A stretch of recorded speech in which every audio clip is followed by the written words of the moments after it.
When you step into the Alhambra in Granada, you're not just walking through ancient stone and walls. You're stepping into a world that once stunned the medieval world and still manages to dazzle modern-day engineers and architects alike. Its marvels of engineering, architecture, and water manipulation aren't just impressive, they're practically unbelievable. The engineers of the Alhambra performed what many would call a miracle. They made water flow upward without a single pump in almost 600 years ago. Through a masterful use of gravity, angles, and pressure, they brought life to the hilltop fortress, creating many trickling fountains and reflecting pools. Yet it wasn't all about water. There was also art. Every arc, every hallway, every courtyard was a canvas of cultural pride. Intricate carvings densely covered nearly every face, each one revealing a deep sense of Islamic power, spiritual devotion, and artistic mastery. The carvings of this palace are impossibly delicate, as if the stone itself was soft when touched by the hands that shaped it. They wrap every surface with infinite detail, no inch left plain, no pattern left unfinished. The closer you look, the more there is to see. You could spend an hour tracing a single panel, following the loops and flourishes, the curves and crossings, only to find that no two patterns are ever the same. Because for the Muslim architects and engineers that made this palace, only Allah, their God, can be perfect.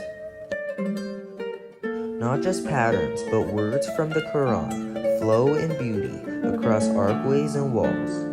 Not just written, but sung into the stone, as if a prayer made by a chisel. The influence of the Alhambra reached far beyond these red walls. One man, centuries later, would look at these carvings and find inspiration for one of Spain's most iconic modern masterpieces. That man was Antoni Gaudí, and the precise geometry and sophisticated designs of the Alhambra would echo into the soaring towers of his Sagrada Familia in Barcelona. These weren't just decorations, they were messages etched into the stone, telling the story of an ancient and long-gone civilization at its height. But behind this beauty lies a chapter of history of deep sorrow. When the Reconquista started and Muslim kingdoms were falling one by one, the royal family of Granada had already foreseen its treacherous and undeniable fate. Using their last breath of power, they constructed the Alhambra to inscribe their legacy permanently in Spain and serve as a reminder of the once almighty Muslim rule that stood strong and proud right under your feet. It was something eternal, a final declaration, and a monument to a golden age of Islamic culture that thrived in Andalusia for centuries. On January 2nd, 1492, Granada, the only remaining Muslim stronghold in Spain, surrendered, and the final chapter of Muslim rule was written. The King of Granada couldn't hide his emotions when surrendering this last haven of Islamic influence in Spain. Leaving the once so admirable and glorifying city, his own mother once famously said, "You weep like a woman for the lands you couldn't protect as a man."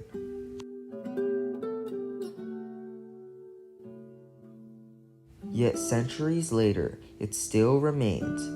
For even its enemies, the Christian monarchs Ferdinand and Isabella, were reluctant to destroy it. They recognized its brilliance, its beauty, and its unmatched craftsmanship. And instead of demolishing it, they respected and preserved it.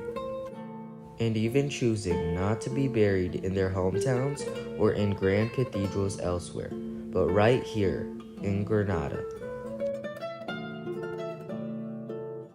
Not only is the Alhambra the crown jewel of Andalusia, but a symbol of what was, a reminder of what was lost, and a testament to what still stands.